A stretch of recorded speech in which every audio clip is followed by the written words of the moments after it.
ഓം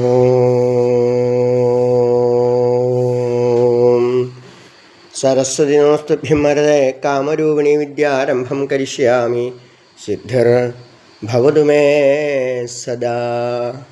സരസ്വതി നമസ്തുഭ്യം വരദേ കാമരൂപിണീ വിദ്യാരംഭം കരിഷ്യാമി സിദ്ധിർ ഭവതു may സദാ. ആഗ്രഹം എന്നാണ് അർത്ഥം. കാമരൂപിണി സർവ്വവിധ ആഗ്രഹങ്ങളും, എല്ലാ ആഗ്രഹങ്ങളും ഉണ്ട്. ആത്മീയമായ ആഗ്രഹങ്ങളുണ്ട്, ലൗകികമായ ആഗ്രഹങ്ങളുണ്ട്. എല്ലാം ആഗ്രഹങ്ങൾ തന്നെയാണ്. ഒരാൾ സന്യസിക്കണം എന്ന് വിചാരിച്ചാൽ അതും ആഗ്രഹമാണ്. ആഗ്രഹങ്ങളില്ലാത്തവരാരുമില്ല. സന്യാസിക്കും ആഗ്രഹങ്ങളുണ്ട്, ഗൃഹസ്ഥനും ആഗ്രഹങ്ങളുണ്ട്. അപ്പോൾ കാമം എന്നുള്ള അർത്ഥത്തിൽ, മറ്റൊരർത്ഥത്തിലല്ല, ആഗ്രഹം എന്നുള്ള അർത്ഥത്തിലാണ് കാമം അവിടെ പ്രയോഗിച്ചിരിക്കുന്നത്. അപ്പോൾ പ്രഥമം ശൈലപുത്രി, ദ്വിതീയം ബ്രഹ്മചാരിണി, തൃതീയം ചന്ദ്രൻ്റേതി, കുസുമാണ്ടേത്യർത്ഥം, പഞ്ചമസ്കന്ധമാദേശി, ഷഷ്ടം കാത്യായനിജ, സപ്തമം കാളയാത്രീതി, മഹാഗൗരി അഷ്ടമം, നവമം സിദ്ധ്യാപ്രോക്ത, നവദുർഗ പ്രകീർത്തിത. അങ്ങനെ 9 നവദുർഗ ആയിക്കൊണ്ട് പ്രകീർത്തിക്കപ്പെട്ടതായ ഒന്ന്, അത് പാർവതീദേവി തന്നെയാണ്. തലപ്പഞ്ച മഹാദേവൻ്റെ മണിയിലിരിക്കുന്നതായ പാർവതീദേവി തന്നെയാണ്. ഒറ്റ ചൈതന്യമാണ്. ആ ഒറ്റ ചൈതന്യം ജഗതപിതരോ വന്ദേ പാർവതി പരമേശ്വരു. ഒറ്റ ചൈതന്യമായ ഒന്ന്, ആ ഒറ്റ ചൈതന്യം തന്നെയാണ് എന്തായിത്തീരുന്നത്, നമ്മൾ ഇത്ര ദിവസം ഉപാസിച്ചതായ ഓരോ മൂർത്തികളും. ശൈലപുത്രി ദ്വിതീയം ബ്രഹ്മചാരിണി. അപ്പോൾ ഓരോ മനസ്സിനും ഓരോ മനസ്സ് എന്ന ആവരണം പോയി ബുദ്ധിക്ക് ഇഷ്ടപ്പെട്ടതായ, ബുദ്ധിക്ക് ഇണങ്ങുന്നതായ രീതിയിലുള്ളതായ സകലവിധ ദോഷങ്ങളെ മാറ്റാനായിക്കൊണ്ടാണ് 7. എന്നാൽ പിന്നെ ഒറ്റ ദിവസം പൂജ കഴിച്ചാൽ പോലെ സരസ്വതി പൂജയ്ക്ക് ആ അവസ്ഥയിലേക്ക് നമ്മൾ എത്തിയിട്ടില്ല. ഓരോ ദിവസങ്ങളായിക്കൊണ്ട് നമ്മുടെ ശരീരത്തിനും മനസ്സിനും ബുദ്ധിക്കും ഒക്കെ ഉള്ളതായ ദോഷങ്ങളെ അകറ്റാൻ, നമ്മളുടെ ഓരോ ദോഷങ്ങൾക്കും ഓരോ പ്രത്യേകത ഉള്ളതായ മന്ത്രങ്ങളെ കൊണ്ട് ഉപാസിക്കുന്നതായ നവദുർഗാ പ്രകീർത്തിത, ഉപാസിക്കുന്നതായ ഒന്ന്. അങ്ങനെ ഉപാസിക്കപ്പെടേണ്ടത് ആരാണ്? ഭഗവതിയാണ്. അപ്പം ഉപാധേയം ഇല്ലാതെ ഉപാധിയില്ല. ഉപാധിയും ഉപാധേയവും രണ്ടും പ്രത്യേകതയാണ്. അപ്പോൾ എന്തിനാണ് നമ്മൾ സ്നേഹിക്കുന്നത് വെച്ചാൽ, ഉപാധിയിലൂടെ നമുക്ക് ഈശ്വരനിലേക്ക് എത്താൻ പറ്റുള്ളൂ. ഒരു ഉപാധിയില്ലാതെ പറ്റില്ല. അപ്പം ഉപാധേയമായ ഒന്നിലേക്ക്, ഒറ്റ ചൈതന്യത്തിലേക്ക് എത്തണമെങ്കിൽ എന്ത് വേണം? ഉപാധികൾ ആവശ്യമാണ്. ശൈലി ദാരുമയി ലൗഹി ലേഖ്യ ലേപ്യാച സൈകിരി മനോമയി മണമയി പ്രതിമ അഷ്ടവിധാസ്മൃത.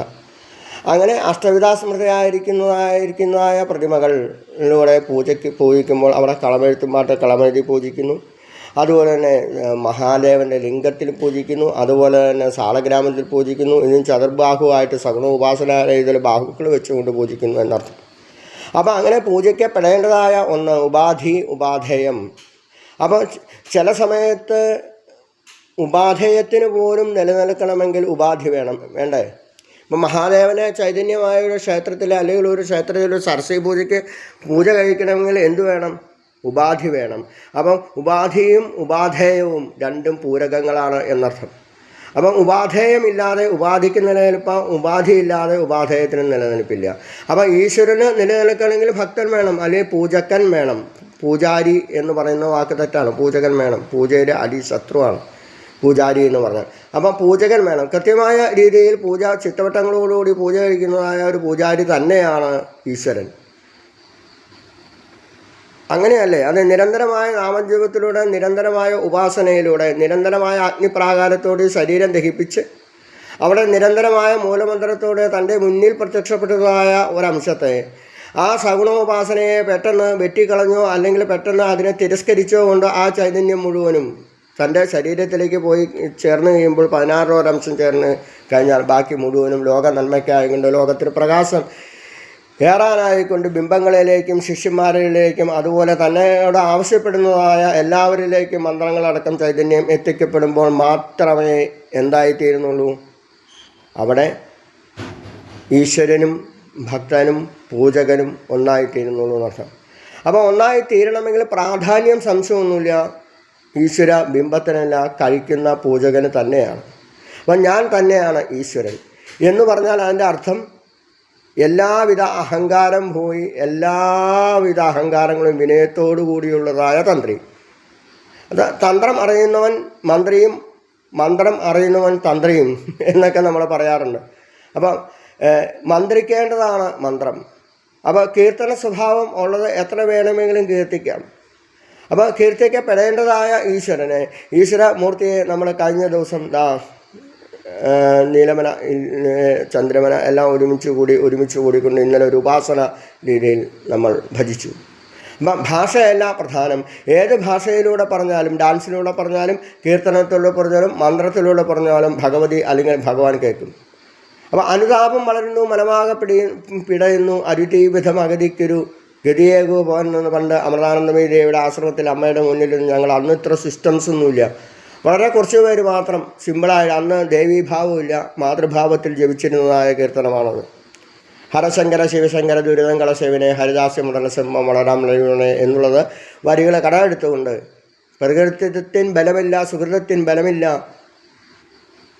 അരുതീപദം അഗതിക്കൊരു ഗതിയേകുക ശിവന്.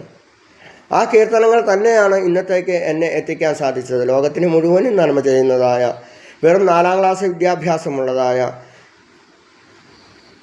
വിദേശത്ത് പോയി അമൃതസ്വരൂപികളെ, പ്രേമസ്വരൂപികളെ, എൻ്റെ മക്കളെ എന്ന് പറഞ്ഞതായ സരസ്വതി ദേവി തന്നെയായ ധ്യായാമോ ധവളാവകൊണ്ടരൂതിയും തേജോമയും നഷ്ടിക്കും സിഗ്ധാവാംഗവിലോകിനും ഭഗവതിയും മന്ദസ്മിതശ്രീമുഖിയും വാത്സല്യാമൃതവർഷനും സുമധുരം സങ്കീർത്തലാലാവിനും ശ്യാമാംഗിയും മധുസക്തിയും അമൃതാനന്ദാത്മികാമീശ്വരും അമ്മയുടെ അമൃതാനന്ദമയി ദേവിയുടെ പാദങ്ങളിൽ സമർപ്പിക്കുമ്പോൾ പത്മശ്രീ നേടിയവർ, ഫാൽക്കെ അവാർഡുകൾ നേടിയവർ, ലോകത്തിലെ ഡോക്ടർമാർ, ലോകചരിത്രത്തിൽ ബോധമണ്ഡലത്തിൽ വർത്തിക്കുന്നവർ, സന്യാസിമാർ അടക്കം സകലവിധ ജീവികളടക്കം, അവിടെ ജീവികൾ, പ്രാവുകൾ ഒക്കെ അവിടെ ചെന്നാൽ കാണാം.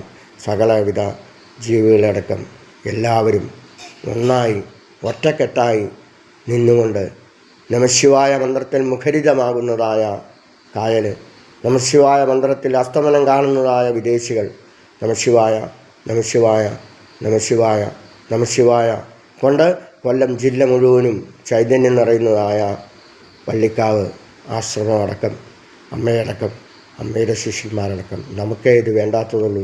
വിദേശികളടക്കം കേരളത്തിലേക്ക് ഉറ്റുനോക്കുമ്പോൾ ഇന്ന് ജീവിച്ചിരിക്കുന്ന പ്രത്യക്ഷ ദൈവമായ അക്ഷര സ്വരൂപിണിയായ വീണാധാരിയായ അമൃതാനന്ദമയി ദേവിയുടെ പാദങ്ങളിൽ ഇന്നത്തെ പൂജയെടുപ്പ് ദിവസം സമർപ്പിക്കുമ്പോൾ ഇന്ന് ജീവിച്ചിരിക്കുന്ന ഒന്നാണ്. വിമർശിത അശേഷേണ യഥാ ഇച്ഛസി തഥാഗുരു.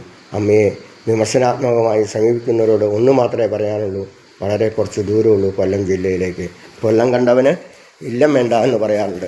കൊല്ലം ജില്ലയിലേക്ക് വളരെ കുറച്ച് ദൂരം മാത്രമേ ഉള്ളൂ. അപ്പോൾ കൊല്ലം ജില്ലയിലേക്ക് ചെന്നെത്താൻ, കൊല്ലം ജില്ലയിൽ ചെന്ന് അമ്മയെ കണ്ട് നമസ്കരിച്ച് അവിടുത്തെ നാമാവലികൾ പ്രസാദമായി സ്വീകരിക്കാൻ സാധിക്കട്ടെ എന്ന് ഓർമ്മിപ്പിക്കുന്നതോടൊപ്പം തന്നെ എല്ലാവർക്കും നല്ലൊരു പൂജയെടുപ്പ് ദിവസം ആശംസിക്കുന്നു.